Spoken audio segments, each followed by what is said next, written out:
Hey my YouTube fam, today we're gonna make our booties look extra juicy in leggings. Here's a before and now here's the after. This looks tight and lifted and very juicy. So if you stick with me on this DIY, I'll show you all the step-by-steps to achieve this look. So what I did, I picked up a pair of leggings from my local Walmart, and the trick to this is you want to get the size above what you actually wear, if not 2 sizes above. You're gonna see as we go through the tutorial the reasons for that. When you thread up your leggings, if they're too small, you're not gonna be able to pull them up above your butt. So you wanna make sure that you get a pair that's either above your size, 1 or 2 sizes above your size. So the thread that we are using, this is called stretch thread. This is not regular thread. This type of thread is used for your stretchy denims, your nylon, athletic gear, even leggings, anything that has Lycra in it. These types of threads are used on those garments.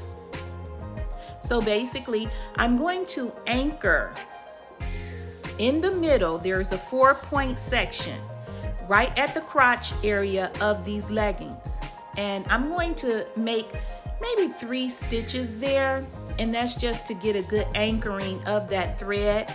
So as we move forward up the seam of these leggings, and the seam section that I'm referencing is the portion that goes up between your butt.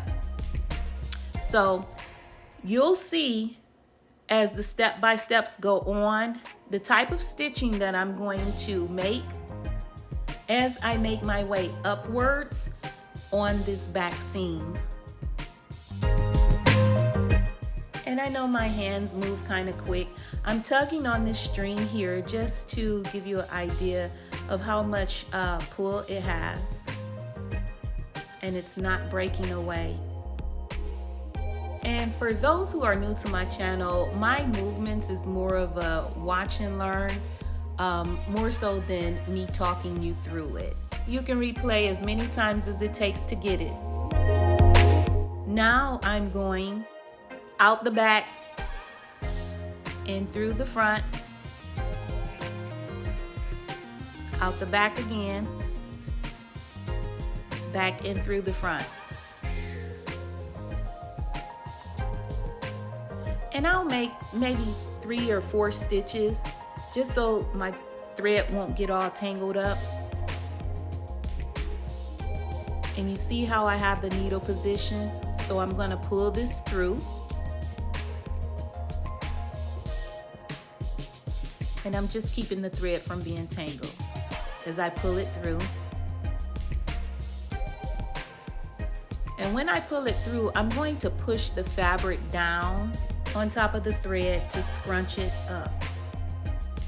Now, I flipped over to this real quick for the sake of the camera because you can't get a real clear shot with the type of print that's on those pants. So I'm using a plain colored gray pair of pants with gray thread just to give you the whole idea of how I thread up the back portion of the seam of the leggings. So go in, bring it back out, in, out. And I wanted to mention that all of the items used will be listed in the description bar below. The stretchy thread is something that I purchased from Joann Fabrics, just to let you know. After pulling your thread through, you push your fabric down. You can either push your fabric down at this point as you go, or you can wait until you're done lacing up, and once you get to the top, you can just push your fabric down on the thread, scrunching it up.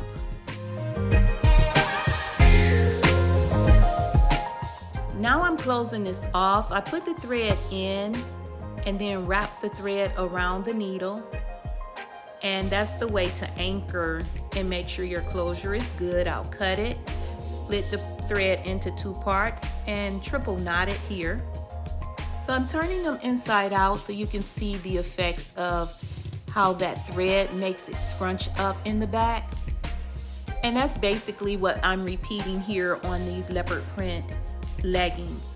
I just used the gray ones to give you a better visual because of the print on the leggings here, the leopard print ones.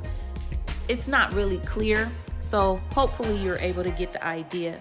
But I'll continue lacing these up, going in, back out, in, back out. And here's the closure part that I was speaking about. I'm about to close it off, but you see the scrunchie, and that's the seam going up the crack of your butt. So I'm closing this off. I'm looping my thread around the needle, and I'll do that about 3 different times just to make sure everything is closed off properly.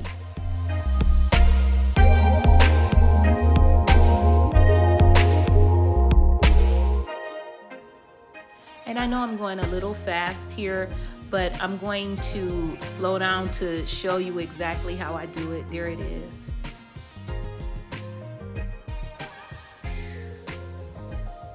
My voiceovers are the worst, but I have to do them because when I'm in the motion of working, I'm just going.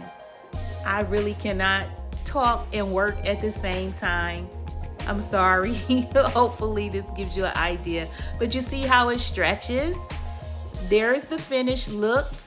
The seam is up the back of the butt. And now, ta-da, bootylicious. You see how tight that booty looks? You see that scrunchie separating those cheeks? Yes. I don't care how big your butt is, how small your butt is. This scrunchie between your cheeks will help to separate and lift, giving you the butt of life. So again, I hope this was helpful, and thank you for stopping by my channel. Bye-bye.